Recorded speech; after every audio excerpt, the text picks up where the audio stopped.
All right, we are live. Good morning, everybody. Welcome to Patty's Aquatics Live, and this is Beyond the Dirt. And I am lucky enough to have Sean here from Noisy Aquatics. Thank you very much for coming on. Thank you for having me, mate. It was a nice invitation.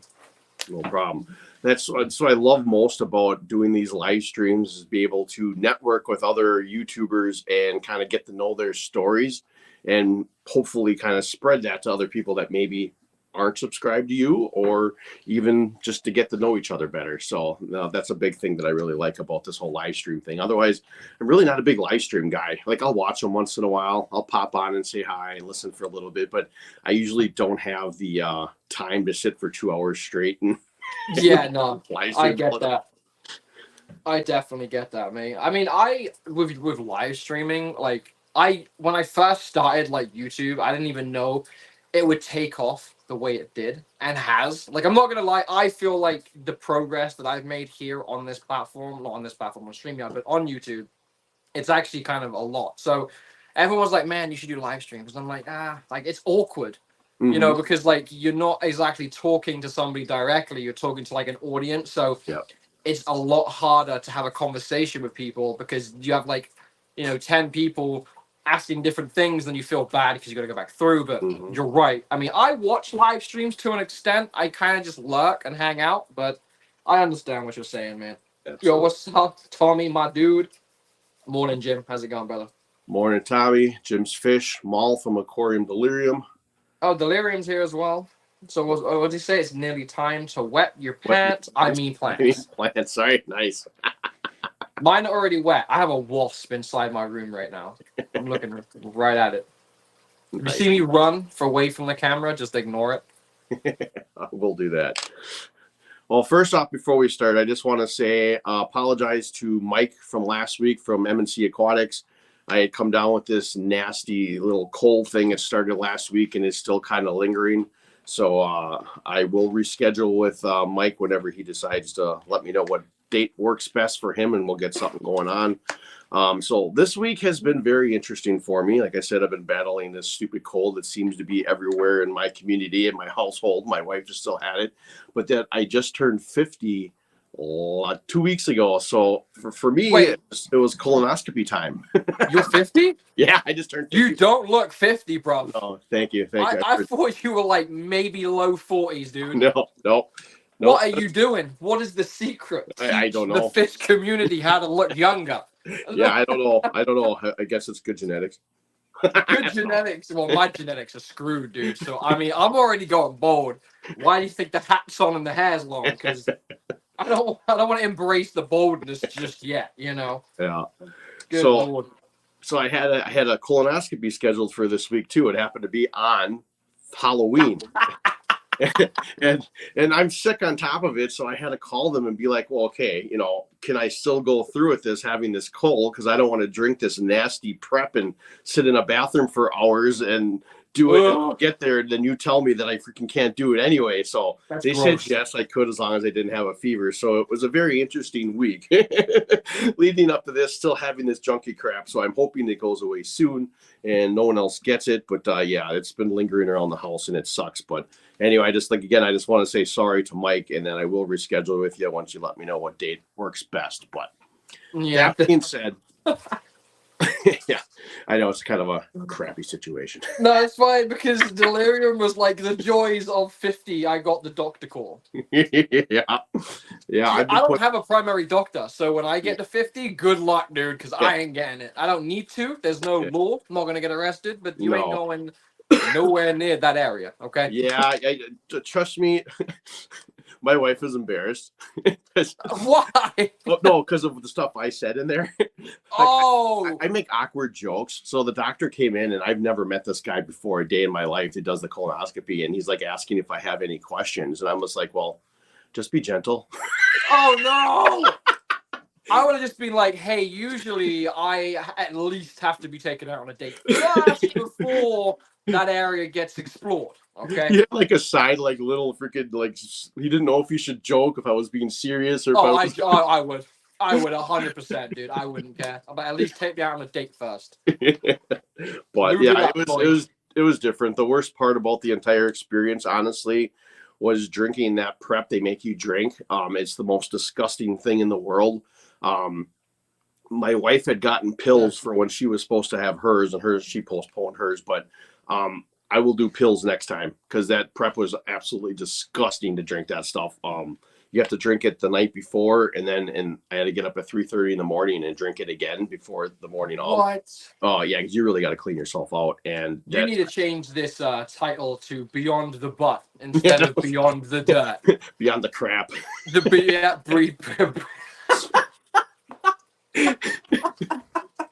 Oh, anyway, let's change the subject. Moving on. Who likes fish? Who likes fish? Yes, I have a weird little sense of humor when it comes to flatulence and that kind of stuff. Man. If you don't have a good sense of humor, then what are you really doing? Yeah. You know, like, bloody, what are you actually doing? If you can't laugh and make a joke about silly, kind of like weird things, then I don't need to be your friend. Like, you know what I'm saying? I get you. All right, let's get back to you. That's why we're here. Let's get to know you, Sean, from Noisy Aquatics better. Why don't you tell us a little bit about yourself and just tell us about yourself. Okay, so first I need to figure out why this isn't charging. This is weird. Oh no, I'm having technical difficulties here. Why isn't this charging? Hang on. Cut. No problem. Hold up. Hang on. Yeah. All right. Well, I definitely broke that charger. Okay. Anyway, so moving on. Well, obviously you can tell by my accent that I'm not American, but I do in fact live in the States. I moved here. Oh my gosh, dude. Like 2015. Okay, either 2014 or 2015. So I am from London, England, my dude. So I moved there when I was getting a little bit older. And the fun fact is, I always like to talk about this because it's going to be a huge part of my life. But I'm actually writing a book currently. I think I've got like 13 chapters done.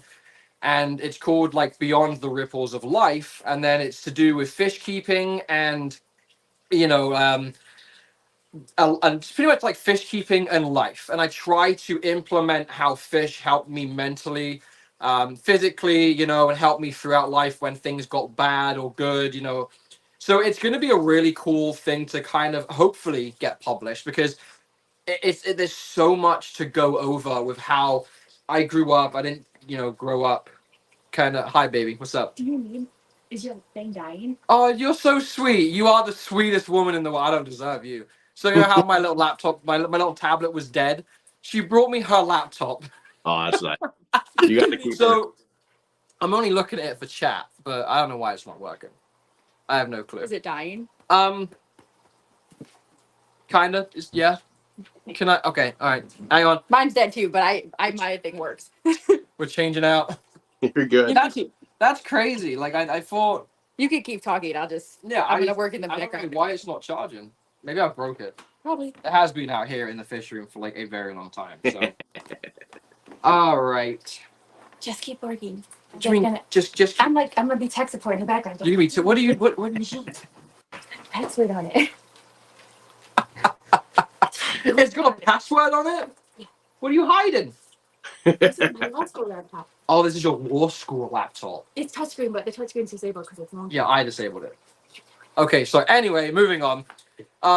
It's so much when like I go on to a live stream and people are like, so tell me about yourself. Tell me how you're going to fish, how you know, blah, whatever.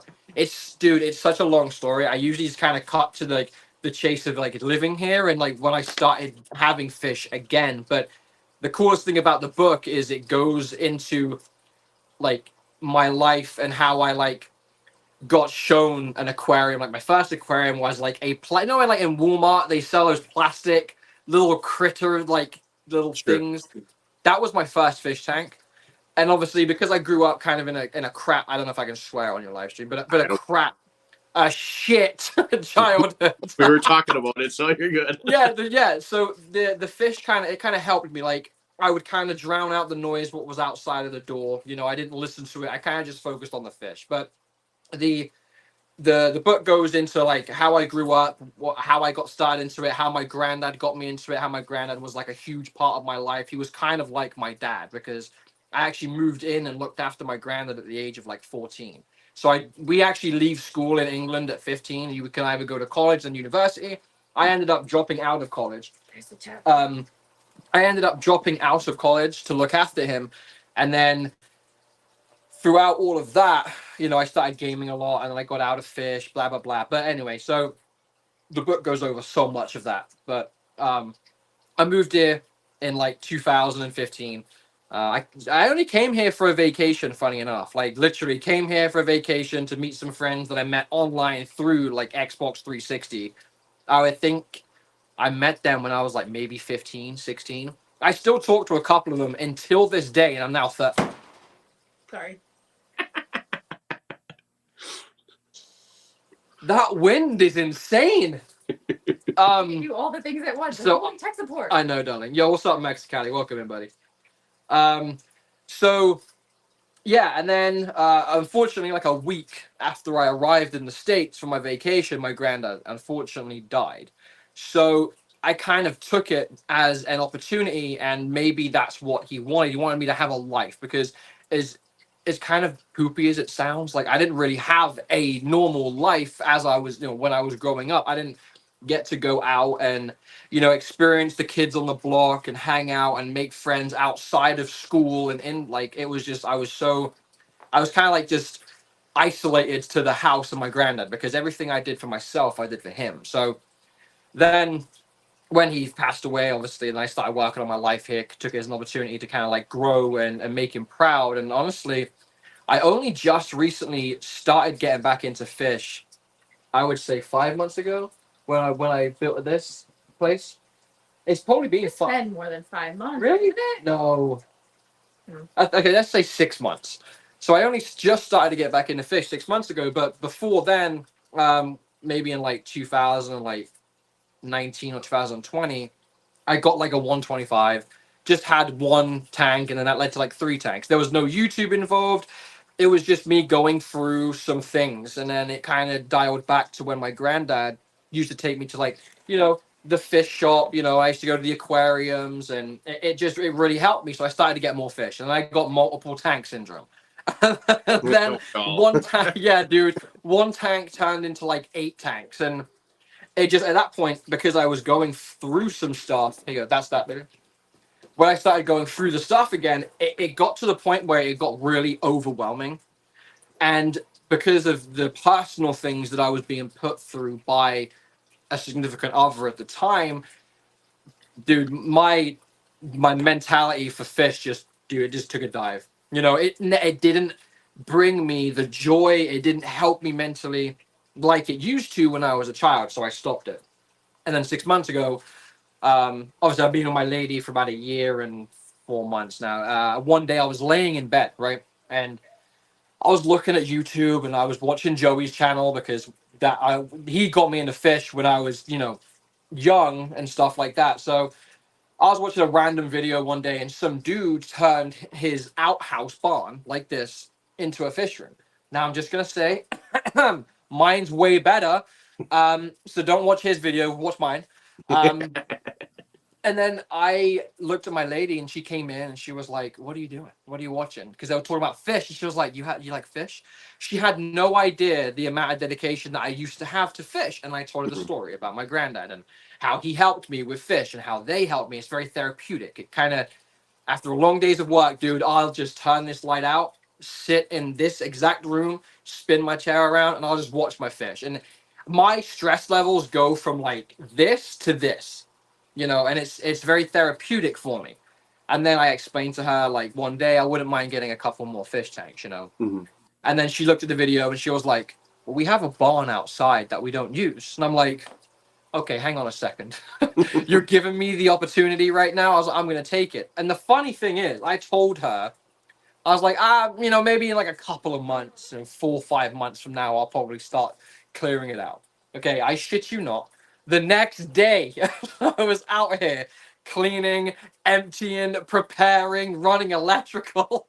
And then I was like, I think I'm going to record this and put it on YouTube. I'm going to make a YouTube channel. And the reason why it's called Noisy Aquatics is because as a kid, I was a very noisy child. So my friends, when I used to play darts and pool, my nickname was Noisy.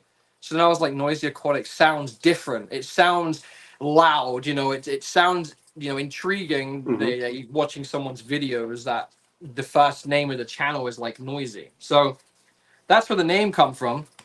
And then she's the one that pretty much, I don't say she pushed me to do it. I just had the opportunity. Don't Yeah. No, stop. Don't. I don't want to do it just yet. So, like, literally, I see the wasp. It's fine. Yeah, but like the day of, dude, I was running electrical and I started recording it, and it was it was different because I never put myself in that situation because I won't lie, I don't know much. Did you?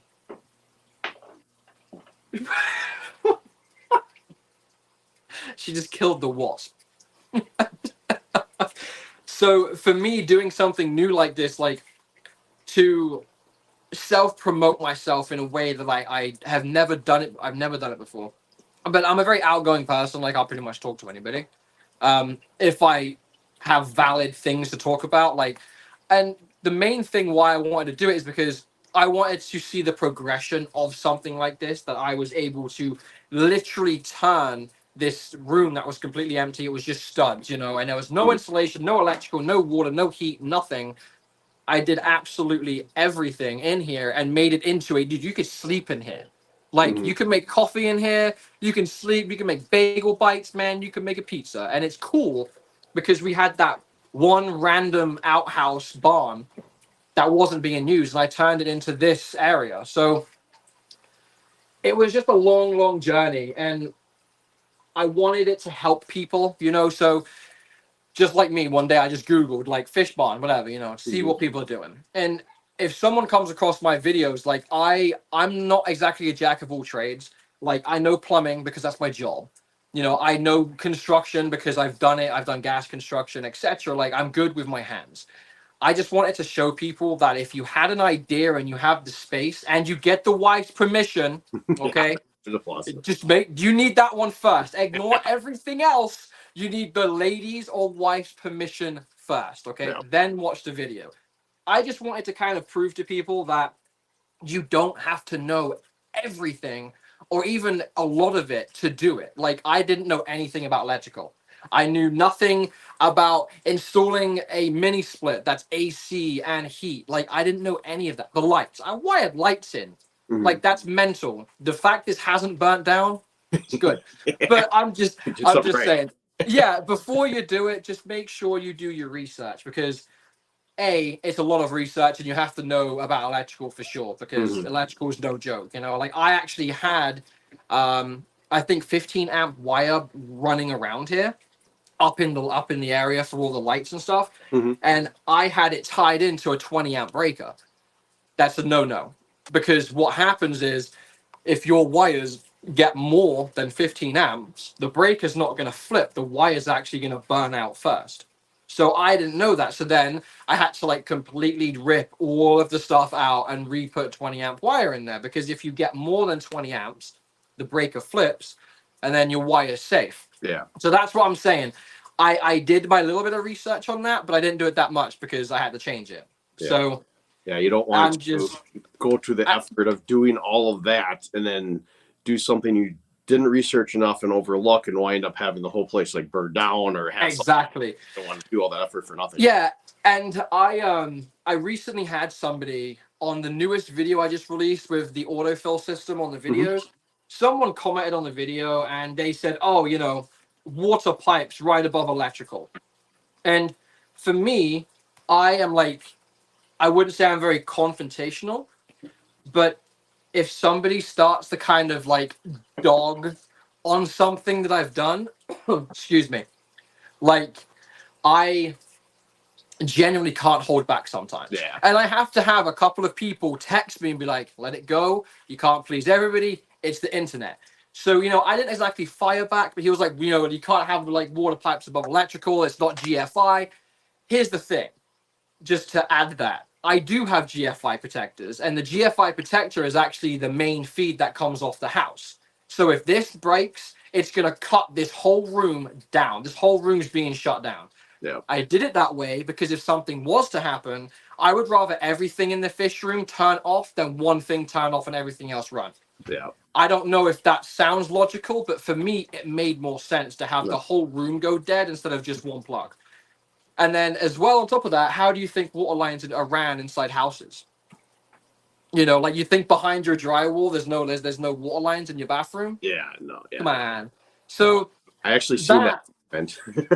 Yeah, see, and that was the thing. Like, you know, sometimes it's like maybe people should like do some research, maybe, or ask, hey, do you have GFI? You probably should if you don't. You know, that makes sense. And then it was just some people like that. That's one thing I had to get used to with YouTube is there's always going to be someone that knows more than you and has to take a dig at you because maybe it makes them feel better. I don't. Yeah, I get it. You run across the same kind of people. I think probably anyone does that makes videos or even on social media. I run across it occasionally on my YouTube channel. And honestly, a lot of the times I get it is when I share my videos to Facebook. That's where the biggest jack clowns always wind up being, that want to make digs or make comments and just snide remarks. I try to tell myself, you know, don't get into the drama. Yeah, like don't want to tell them unless I just want to go. Yeah, trust me, I know. Like, I actually, funny story. This one guy, it was my first hateful comment. Dude, I unleashed. Like, and Jim from Happy Place Aquatics, he's like, hey, listen, let me tell you. He pretty much was like, sit down, let me tell you something. And he told me, and obviously I knew that. Like, I never want my viewers or my subscribers to think that I am this hot-headed guy. Like, I am very hot-headed. I had a very rough childhood. I box. I'm a boxer. I fight. Like, it just sometimes really makes me feel a little bit angry when people come across like they're just being rude and like just having to put it in your face. And it's like, you know how hard I worked to get this place to this point, and you're gonna ding me about schedule 30 being above a power outlet, and there's no joints near it. There's no way water can get to it or spray on it. It's like, you know, and then they dig me about the covers. So guess what I did? I'm petty. I ordered bloody covers, and I have covers in the house. So the next video, you're going to see me, literally, I'm going to introduce the video, and then the cover for the outlet's going to be right there. And I'm like, so on today's episode, like just looking at it, you know. Yeah. I'm that petty, man. I'm telling you. No, I really get am. it. Some people just, I don't know if it's just that whole internet type of thing where you don't see, if you don't know the person, just want to create chaos because they got nothing better to do with their lives. I don't know. Dude. I completely get it. I mean, he obviously did have a very, very good, like, you know, a good point. But at the end of the day, it was like, you can clearly see, I've explained it in the videos, it's not pressurized. It is not pressurized. The water doesn't stay on it. I literally use it every time I fill a tank, and then I let it drain. That's why all of my pipes are pitched, because it goes to one area. And if it was pressurized and there was water constantly through it, I would most definitely not put them that close to the power outlet, because you never know. It's pressurized. You know, plastic expands. That's just what happens. And that's what I try to explain to him. Like, it's not pressurized. It can't pop. It literally, like, I shouldn't say this because people might do this, but don't. Okay, so this is a disclaimer. Don't do this. You can literally get PVC and just shove it together, right? And hang it on the wall, and you can run water through it. That plastic is in there tight enough where it won't leak. But the moment you put pressure on it and it builds and builds, it's going to find the weakest point and pop. So, like, for instance, Jim was over yesterday because he helped me with my car. And I did a little bit of that behind me on the arowanas tank, and I just jammed them together because I needed to fill his tank. I needed to get glue, so I was like, I need to fill his tank. I started jamming stuff together, and he sat in the corner, and he's like just looking at it, dude. You know what I'm saying? I'm like, it's not gonna pop, don't worry, you know. And it didn't pop. It was gravy, but it's just things like that, man. Like that's what I had to get used to that as well. Was Yeah. people are always gonna say something. I didn't know I would get this much support from YouTube and people like yourself and Tommy and Only Oscars and Mexicali and everybody else in gym. Like I didn't know that my channel would be this popular. And I know to bigger channels who have more subs than me, like might not think that it's big. Dude, 385 people, that's a lot of bloody people. And it's Yeah. just, When I had 330, I was like, I can do this. I know that's what I'm saying. And the more, it sounds kind of silly, but the more subscribers I get and the more traction my videos get, it's like, oh my God, like I'm actually doing this. Like Yeah. I doubt myself a lot. If you didn't know, I doubt myself all the time. And I'm like, if this person can do YouTube and make a video and like succeed, what's stopping me from Yep. doing it? And I think the good thing that ties into me as well is my channel is very new. I've only been looking after fish for about 6 months, and I wouldn't say to me personally, I have one of the hardest fish to keep. Like, and to me that's huge because again, I want to show people that you don't have to know everything to look after fish. Mhm. You really don't. And I know some people always like, oh my gosh, you need to have this and this and this. And someone digged me on my tank. Like, that's I think it's like a 150 or 180. He's not even 7 inches. He's actually not even 6 inches. Yeah. He's fine. And people dig me about that. It's like, listen, he's going to be fine for a year. And then I will take that tank, move it to the other side of the room, and I'll build him, like an 11-foot long tank, which he will stay in there forever. I will make a plywood tank, blah, blah, blah. So if you enjoy fish and you're watching this live stream and you think you have to be just this big brainiac behind things, you don't. No. All I say, just take the bullet. The first fish I had, the first arowana, the silver one, he died. And I will never ever lie about that. He died because I fucked up. I didn't have his pH where it needed to be. Yeah. And that was my own fault. And he was dyed too. He was like a pink raspberry silver arowana. I think that was mainly a reason too, because I don't know how they dye fish, but he didn't look healthy. So if you enjoy fish and you want to get a certain type of fish, just do the research a little bit and then just do it. You're only gonna learn actively doing what you need to learn. I'm sorry, that's facts. I'm not telling a brain surgeon to go into a surgery room and be like, hey, No. let me get in there. No, like stuff like this, never doubt yourself. I mean, I doubt myself, but Oh, exactly. That's like my biggest thing too with like my channel is just be preaching research, and doing what interests you. Now, that's the greatest thing about this platform too, is that there's so many people out there putting videos on things for you to be able to learn off of as well, and learning Right. your experience as you go. And that's sort of like with my channel too. I'm just kind of documenting what I'm doing as I go along, because like for me, mine are mostly all dirted aquariums except for like one. And okay. when I first started doing them, they weren't really popular on YouTube yet, and there wasn't a lot of information on them as far as what I should do with this or that or how I should maintain them to begin with. But I really wanted to try them.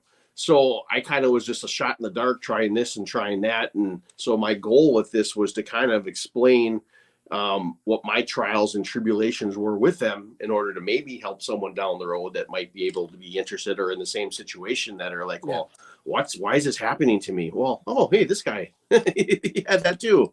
And that's the thing, and that's what it comes down to for me. And honestly, that's the main reason why I didn't start YouTube to make money. I started it because I know someone out there was in the same situation as me, like had fish when they were younger, really, it really grasped their childhood and realized that when things get bad, just stroll on into the fish room. Look at that one goldfish that you won from a fair. That's your main priority. Look after this little fish. Everything else will, slowly start to, just fade away into the background. And if you have a barn like this and you think that it's not possible, it is 110% possible. And I tell this to people when I'm on live streams and maybe someone asks me like, how hard was it? It wasn't hard. It was just time consuming. There was a little bit of research and just like obvious things like gluing a joint for water. You will have to do that at one point, you know, like, or like when you're running electricity, you know, like it has to be like 18 inches under the ground. Water has to be 4 foot, or depending on the state, it has to be below the frost level if you want to use the water in the room when it's winter, you know. Yeah. If it ain't winter and you live in like Texas, like bloody Tommy does, you only need to put that thing 2 foot down. You're fine. It's not going to get inspected. I can rip all of this up, and that's the best thing about it. If the people who buy the house, whenever it sells, if they don't want the water or electricity, the best thing is I disconnect the breaker, I disconnect the quick disconnect from the lines and the thing, I take everything out. It was just things like that. Ahead of time, you have to think about that stuff. But Absolutely. oh, only Oscar said, and money. Yeah. Now, that is a very good question. So just I'll throw it out there. How much, like, and it's okay, I will tell people, how much do you reckon this costed me? Like to do, to from start to finish. That's insulation, that's flooring, you know, the mini split and all that stuff. Just guess. Not the tanks, just to setting up the barn. Not so the tanks are half of them are pre-owned. Okay. Yeah. Oh, geez, I wouldn't even know. Maybe about $2,000. No, dude, nowhere near. Really? Nowhere near it. It's below that. So I did it on a budget. The floor, under this flooring, there's just there's like OSB. You know how like usually barns have like the OSB board. Absolutely. That's the floor. Okay. My mom came over and she was like, "Why don't you have any flooring?" I'm like, "Because it's expensive." And she was like, "Just getting the linoleum. What's that bloody thing called? Linoleum. Linoleum. Well, I can't say it. I'm British. I'm dumb. It's fine. I get tongue tied all the time with words, so I'm like, yeah, I don't think that's Right. There. So it was like can't even that word. You know the Yes, word. linoleum. So the floor was like maybe $100, and it came in 12 foot by 20 foot, and we just put it in here, rolled it out, done. The walls in here that you see, obviously there's insulation behind it. I would say the insulation was probably the main chunk of things, but the insulation was maybe like $250, I think. The pallets were free. You just get the pallets, you cut them off, you put the wall up, and then I had leftover stuff from like when the guys did the decking. That's all the trim. There's not really anything else, really. I'm not even kidding. And then like the soundproofing boards I got off Temu. Temu came in strong. My lady did this in the background. Temu. Nice. They was like maybe $80 to do this whole roof. And then the water line is PEX, by the way. PEX is a plastic water line which you get rings and you put them over the barb fittings and you crimp them on. And then it stops when it's obviously tight enough. You can never over crimp them because it stops. That for 100 foot of two of them, I want to say it was like close to 100. The only most expensive thing that was one chunk at a time was the mini split. Because the mini split the lady bought, and that I think was roughly 400. So I mean, maybe it was a little bit over $1,000, maybe like 1,400, maybe, I'm not too sure. Okay. But it just goes to show that like you don't need to drywall it, you don't need to get all this fancy stuff. Like I literally have pallets cut up as my wall, and then to cover up the other half of the wall, I got the fake grass carpet that people put outside on their decking. That's the lower half of and the back side of the wall. Nice. That's why I like to do it, because anyone can do it and it's not expensive. It's just you take. Oh, the shit. Okay, listen. She's like, the shed was expensive. The shed was already here, but she had to pay for it. But I know. We're not counting the shed, folks. Okay, the shed was already there. This scene shed, then is It was existing. It was just the materials to get it finished, and I had to record it because I really think that one day someone's gonna scroll across the video and be like, "Holy crap! Like I like fish, I can do it. It doesn't take a lot.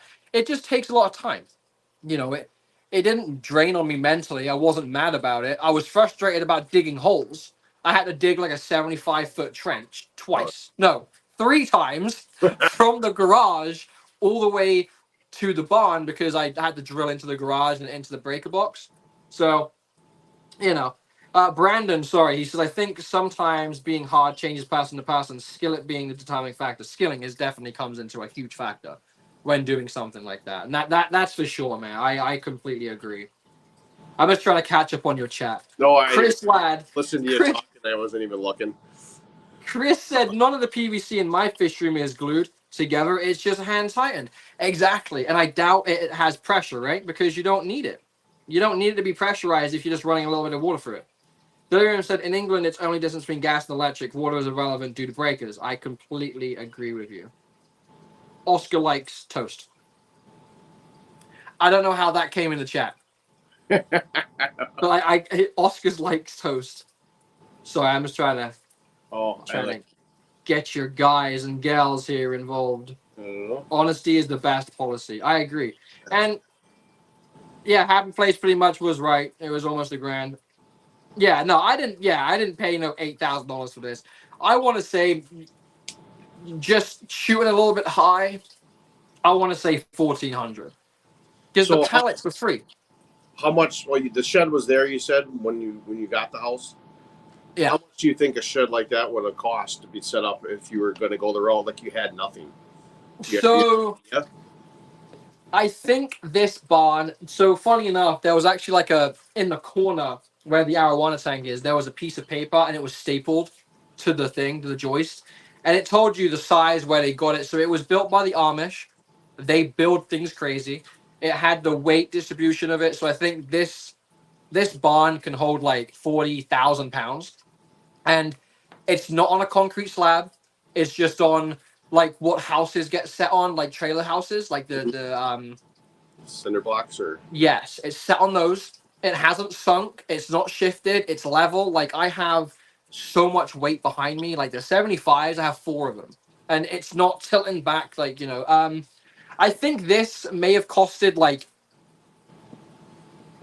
I think it was like $9,000.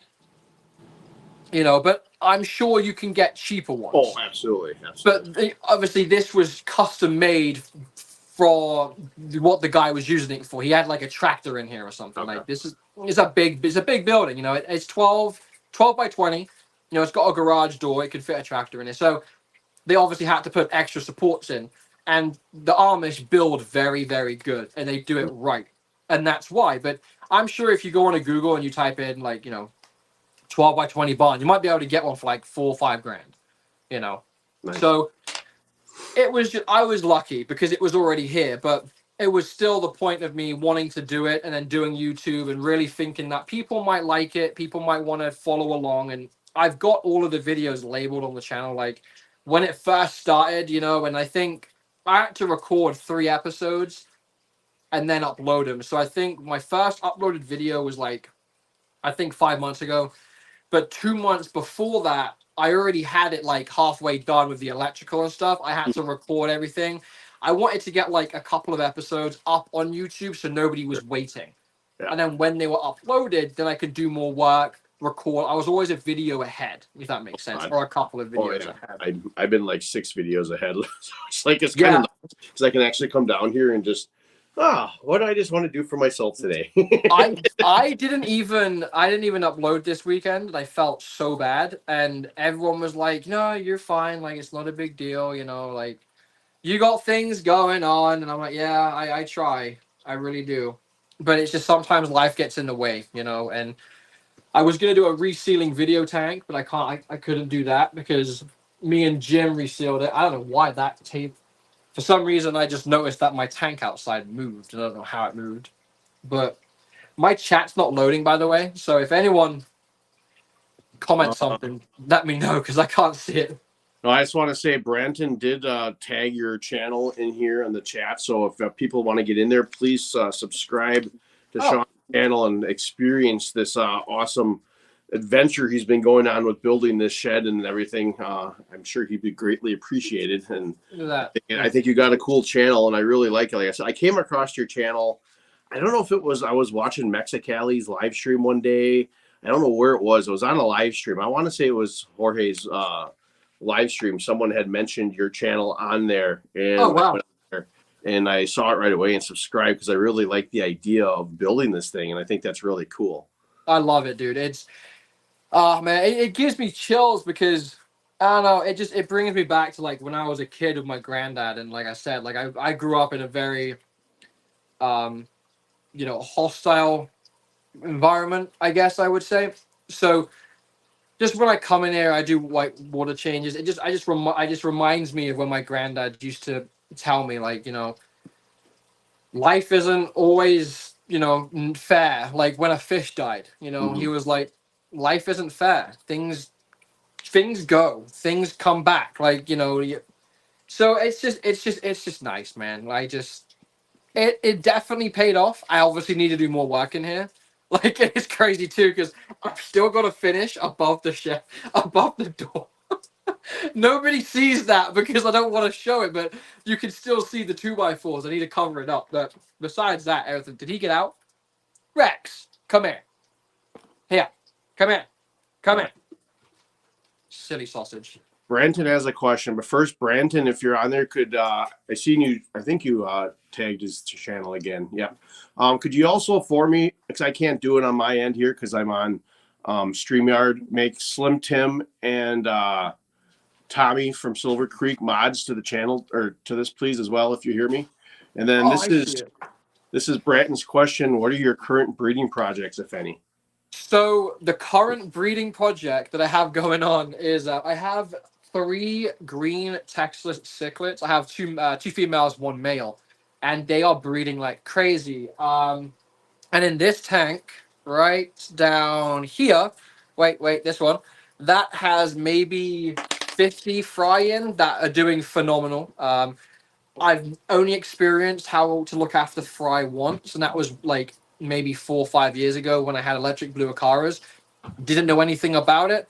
Didn't know how to look after them. Didn't know how to hatch them. And then I kind of went like YouTube crazy and found videos and got like an egg bumper, I think is what it is.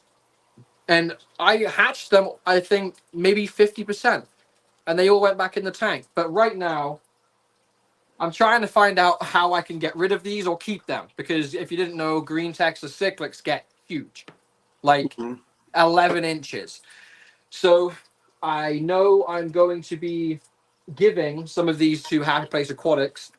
If anybody wants one, or 5, or maybe 10, let me know. And when they're big enough to ship, I can ship you some. And then after that, we're trying to do some, I'm going to say it the correct term, pea puffers. We say pea puffies here in this household because of the lady. So that is a huge project that I want to do, is I want to do pea puffies for sure, because I know most fish stores rarely have them in stock, and they rarely are able to get them from right where we are. That is definitely one thing that I want to do. And the arowana, but I don't think the arowana is going to go too well. So that's the only things I got going on as far as breeding goes. I was going to do discus, but I had discus are very hard. I was going to get discus, kind of strayed away from them, but possibly might get them. I still have 2 tanks that are empty. And it's a pain in the butt. What's up, Green Machine Sweden? Welcome to the stream, bud. Hey, I'm going to Magnus. sit on my phone. Branton said he doesn't. Okay, I can't make people mods on this StreamYard thing for some reason. I can when I'm on my actual YouTube live streams, and he can't do it apparently. So Tim, I will get you next time I do an actual YouTube one. I guess I don't know how else to do it, to be honest with you. On my phone here, when I click on people's thing, there's no option for me to be able to make them a mod. Any Oscars? So now, I was going to. I might possibly. I'm not saying it's off the table. It's just I only have so much room to work with in the fish room, and where this desk is, I can put a 125 right here, but I feel like it's gonna make it feel a little bit too squished. So I have a whole I have this right here. I'll just show you. There's boxes because I'm doing stuff, but I have this whole area right here. Mhm. And then that is, I want to try and mimic that over there and possibly get some Oscars. Because I love the deep red looking ones, like the black and red ones that are really deep. I love those. But they just get so big. They get huge. And the only big fish that I want in this room is the arowana, because he's gonna be the main like room hog, I should say, because he's gonna need at least like, you know, a 10-foot tank at some point. You know, I mean, my friend has an acrylic like 240, I think, or a 250, and he has he has one like maybe 15, 16 inches in it, and he swims just fine. I just want him. I want my fish to not like wig out. I don't want him to have to dart across the tank. Like if he has to dart, I want to make sure he has enough room to dart around and feel safe. And that's why I'm thinking about doing like a 10-foot by 3-foot deep tank. To me, that's pretty. It's a pretty deep tank, you know. Oh, absolutely. And if I could do the whole wall like that, and then underneath it maybe put like a 125 or something, I will do that, because I have the big one and then the small one below it, just to kind of fill in the room a little bit. But as far as Oscars goes, I don't know. I want to get a Vahaka puffer because I have a 90-gallon outside. That's what I got. That needs to. Yeah, you have a Vahaka puffer? Yep. What size tank is it in? I got it in a 75. Now that was always the big thing. You can't keep that in there. Now mine didn't get as big as they normally can get. They can get up to 18 inches mostly in the wild from everything that I did my research on. Yeah. Mine's about 2 years old, just over 2 years old. And he or she, I call him a he, is about 10 inches long tops. So dude, yeah, they're like puppies, and that's why that's why I'm not gonna put him or her in the fish room. I'm actually gonna build a nice tank. I'm gonna stain it and like put the raw wood on it, like the fish room out here.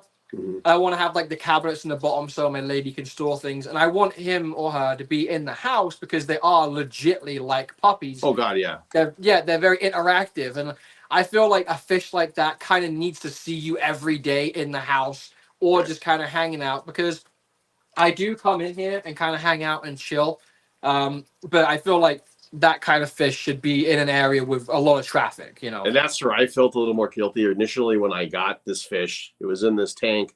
I had it upstairs in our main living area because that was like my little show tank, and I love that fish. I got it when I first got it. It was probably the size of a pea puffer. It was tiny. Oh, and wow.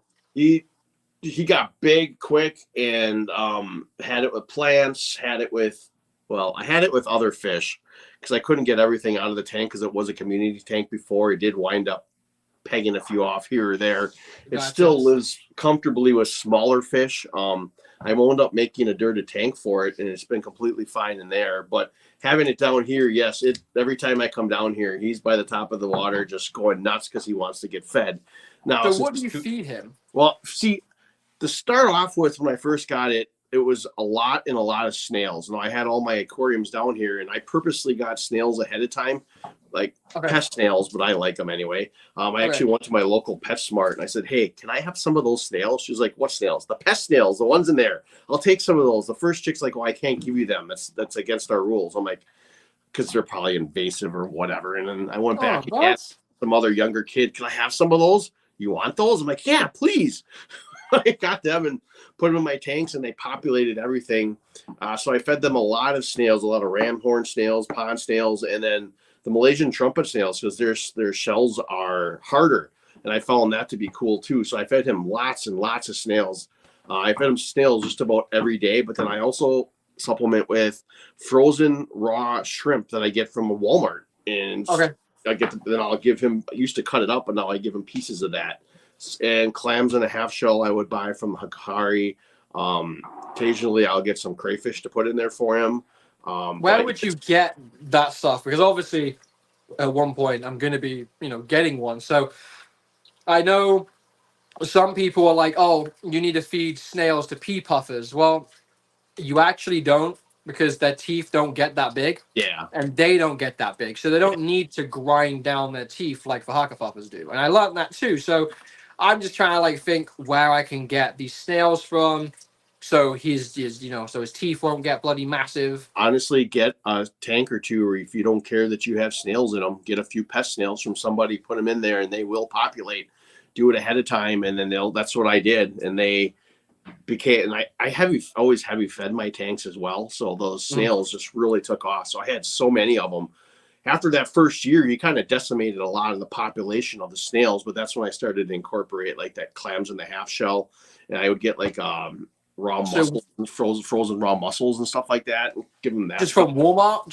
Yeah, that stuff. Oh, But really? shrimp I get from Walmart, it's $5 for a bag, and it lasts me probably like 6 months. And what also too, when he was younger, I would feed him. I think June said it in here about bloodworms. Yeah, bloodworms and brine shrimp. I would put them in this little pipe bag. Okay, this is actually I would put it in the water, and he would suck off of it like a baby bottle and suck the crap out of there.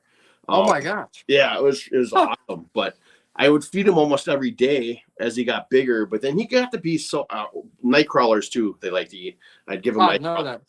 Those are easy to get, and he got so fat. It just like he didn't want to eat once in a while. I'm like, okay, I'm feeding him too much now.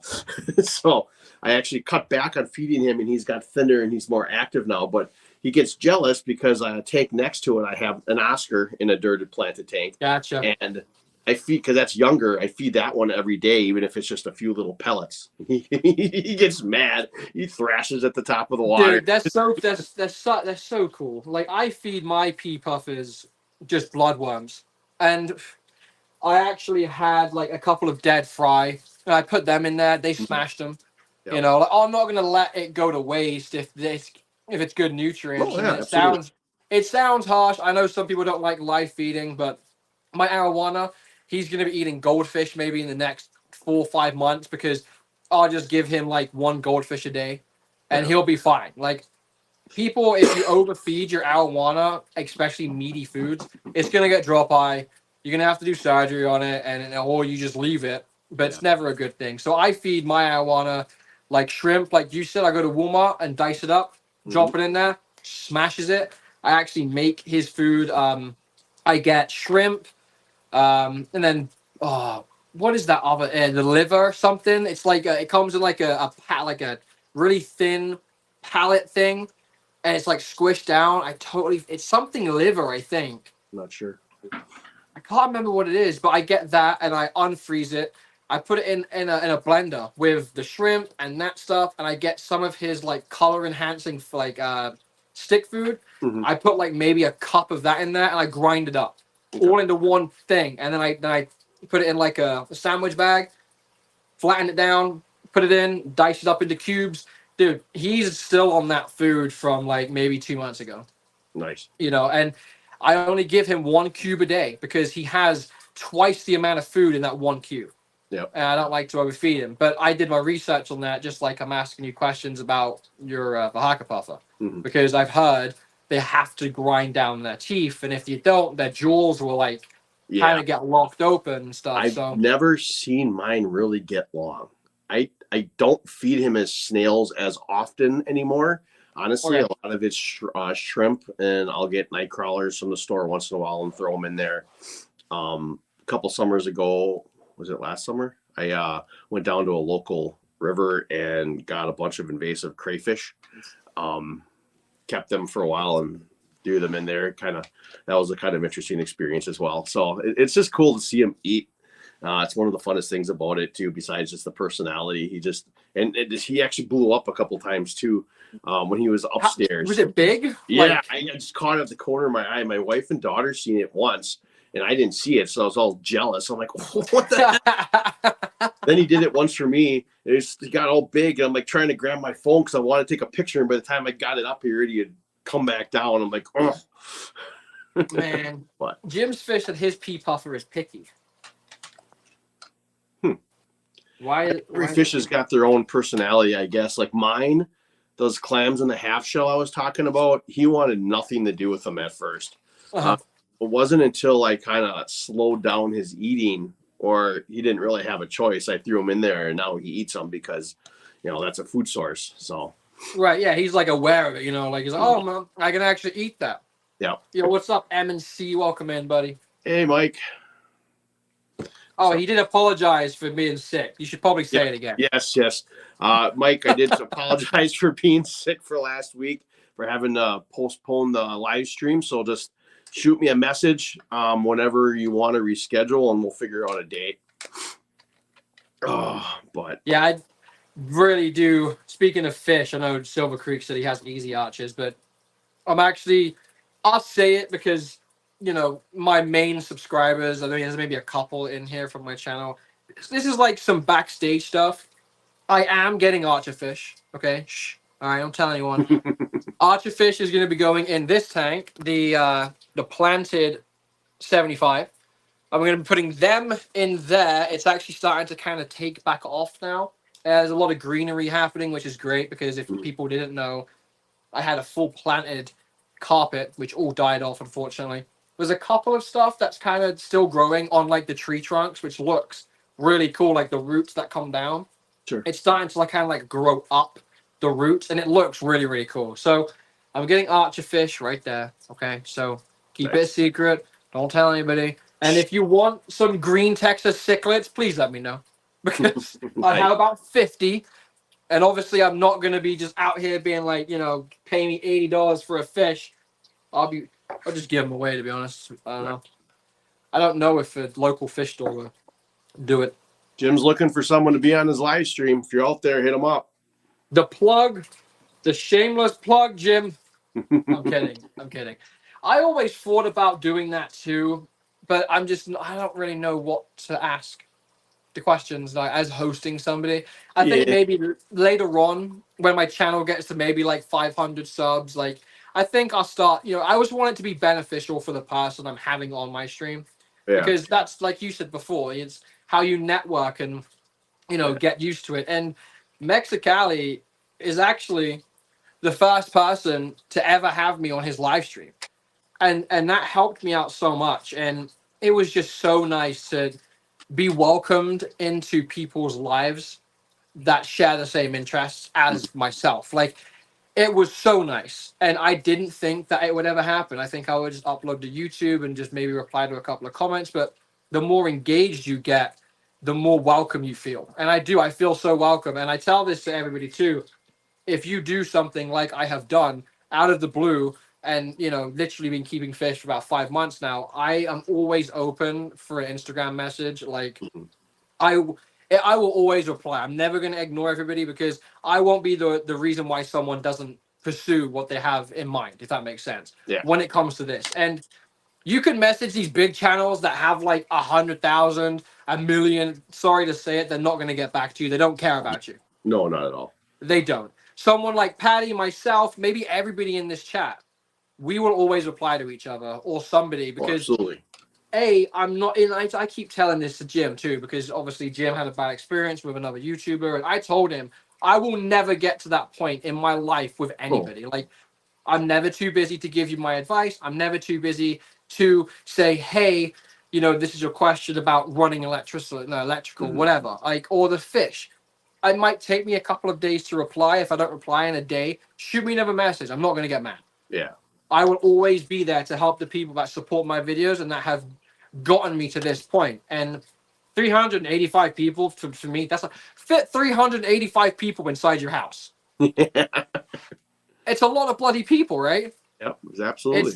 It's absolutely crazy. But I will always be there to help people, like, without a doubt. I just want people to succeed, especially if I could be the reason why they're, progressing on something because I'm like, hey, do this instead. This is way easier. Mm-hmm. That's huge to me. I just want to be able to support the same people and new people that support me the same way. Because without, like yourself and Mexicali and Jim and Silver Creeks, like, and everybody else who have my personal, or you don't have a personal phone number, but they all do.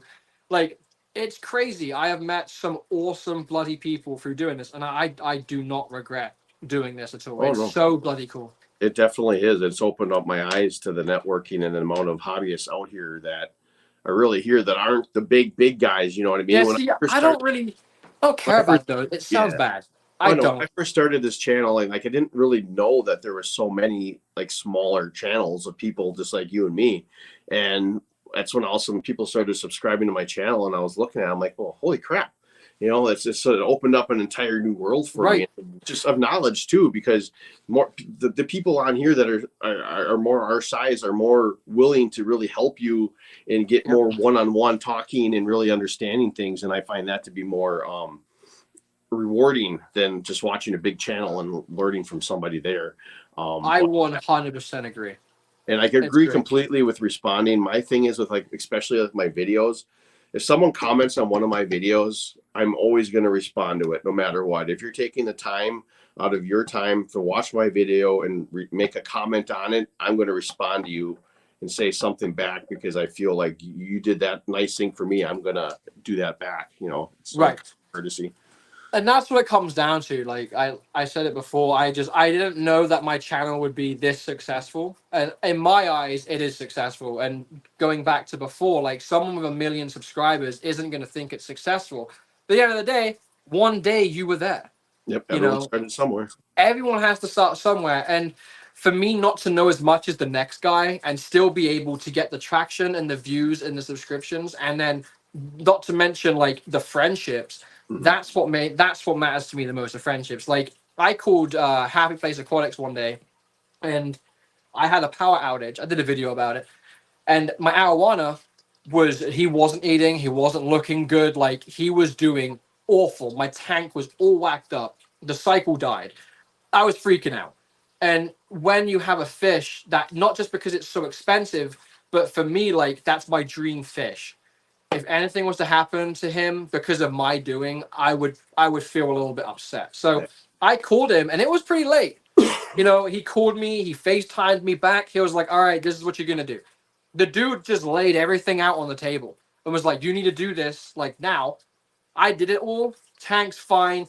Plants are growing fantastic. The fish is eating. He's interactive. He's not so skittish anymore.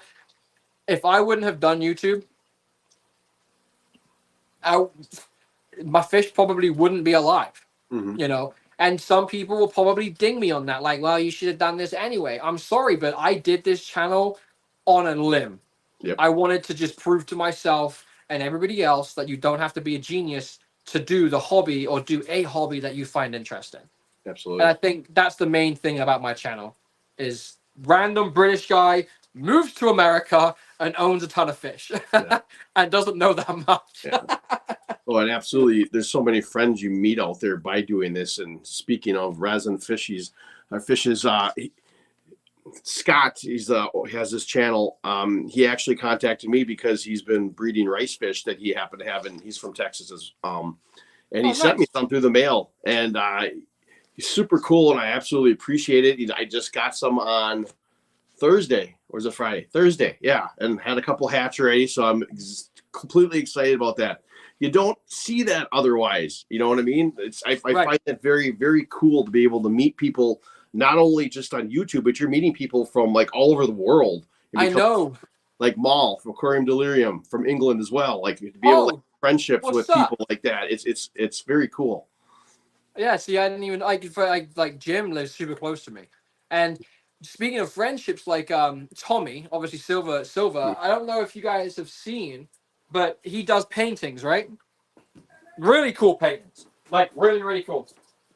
I have this here because it's a reminder to me that people do amazing things. And this dude painted this for me. Yep. Isn't that great? Like, come on. Like, I don't know anyone in my life apart from Tommy that does something like that. It's no, crazy. he's an amazing artist. I've seen some of the stuff he does when he put it on his YouTube channel. Dude, I'm like, words can't explain how grateful I am as an individual to be able to like interact with people like yourself and everybody else who makes me feel welcome. Like, I am an outgoing person. I have maybe a handful of friends in real life because I don't like putting myself out there. I don't like drama. I don't want to listen to, you know, your buddy Alex or whoever his name is had a bad day and stressed you out. Like, I know that's what friends do, but I don't want to know. I don't want people to know my personal business, you know. No, but I am more interactive with people like this than anybody else, man, because I dude, what honestly, words can't explain. They really can't, and I can't wait to go to an event like a fish event and meet these people in person that have helped me grow and learn about this hobby. Like I would probably give them a hug. You know, like it's fantastic. I definitely, I now never will regret it. Never. Yeah. I'm just a very lovable person, dude. I love people. Well, it's been easy talking to you. I mean, I've had some guests, not that they're hard to talk to, but I'll ask questions and like they'll go shoot through my questions in like 15 minutes. And I'm like, oh crap, what do I talk about now? Yeah, what questions do you have? We haven't even. No, I honestly, you answered a lot of them going through what you were talking about, to be honest with you. It was like, how did you get up into how did you start the hobby? Basically talking about your fish barn, which you all talked about, which was great. How you got into YouTube, kind of your goals for YouTube. I was going to ask what your favorite style or what your favorite fish was, but I'm assuming that's your arowana. So Yep. You kind of answered that as well. We nailed it, dude. And if you have any inspirations in the hobby, and it could have been anybody, I was assuming maybe it'd be your grandfather, but if you have somebody else different. So yeah, like I would say like my granddad was a huge inspiration, but I won't lie. Obviously, so the king of DIY, obviously, it was a big dude back in the day when I didn't even have fish at the point. I like just watched in his DIY videos. He was a huge inspiration, and obviously I'll never talk crap about anybody, but throughout the years of me doing this, the respect went down and then the inspiration went.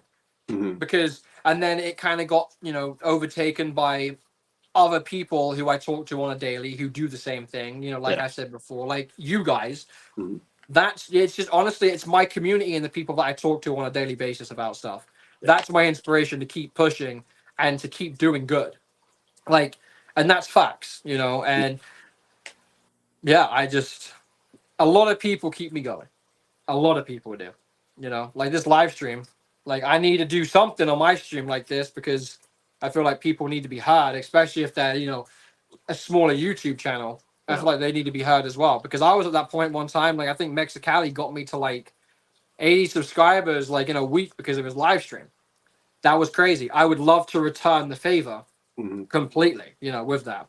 That'd be great. My goal with the live streams really, I like I said to you earlier, I never really was a big live stream guy, but it's like I got to the point where I want my channel to grow more. And I think that's like the next logical step is to have to be able to get on here and talk to more people and kind of integrate yourself, network yourself, like we mentioned before. And then on top of that, like I said, my interest is, I've done a few of them where I sit here and talk to myself through the camera and talk about subjects. I find that to be extremely awkward. I prefer to talk to somebody, and I found that my most enjoyment was to be able not really necessarily interview people, but to be able to have these type of conversations so we can kind of learn about each other and everything. Yeah. And I feel like the one thing that stands out about myself and my channel that might kind of grab an audience is the fact that I'm British and I live in the States. Yeah. And it sounds really dumb, but it does. It helps me out. It breaks the ice because, before you know it, they're asking questions about why I'm in America. That breaks the ice, and then that opens up more doors to why I keep fish, etc. and etc. I mean, not to mention the reason why I have the channel is because of this barn. And I think that's obviously a huge, interaction grabber too, because if I was keeping fish for like 10 years and I have a whole fish room in my house and this random guy's like, yeah, I just built a barn and now I have a fish room. To me, that would be cool because I'm like, holy crap, this dude just got into fish. He has a barn. He finished it himself. He made it into you could literally sleep in here. Yeah. To me, that's interesting. No. I think that was a really cool thing too. And I try to improve myself. I watch other people's videos about like how they cut the videos, how they implement things, what they do. I'll never steal anybody's ideas. That's one thing I can say that my channel does not have is content that people have already put up. Like I would say I copied the idea of this barn, but I did it completely different and I did it on a budget. And that to me is huge because things are expensive, man. Everything is so expensive these days. And like I said, I finished my walls for less than $80. I got a torch and burnt them, just so it looked a little bit better. So that's definitely one thing that stands out. Did Tommy say my accent? Yes. The accent helps. He's bloody jealous. Okay, he's jealous. What? Jealous boy, Tommy. All right. Well, we're kind of at that hour mark. Yes, we are. Start to wrap things up. Like I said, if you haven't subscribed to Sean's channel yet, Noisy Aquatics, I know it's been linked in the chat numerous times. Hop on there, hit that subscribe button, and watch what he's all about and continuing his adventure in his barn here. Next week, I have Stefan from Lush and Salty Aquatics coming on. He's out of Chicago and has got magnificently beautiful aquariums. So I can't wait to talk to him. And then the week after that, I got Brenton, who's my moderator in here. He's coming on, and we're going to talk a little bit about too and see what he's all about. And if you're interested of coming in on my channel and having a talk on the live stream like we did today, hit me up. It can hit me up at Messenger on Facebook, on Instagram, or at Patty's Aquatics at Gmail. You can hit me up there and just shoot me a message, and we can figure out a date that works. If not, thank you very much for coming on today, Sean. I appreciate it. Thanks for having me, dude. Great time talking. And everybody, always remember to think outside the box and take a step back into nature. And have a great Sunday. There you go. See you later. See ya.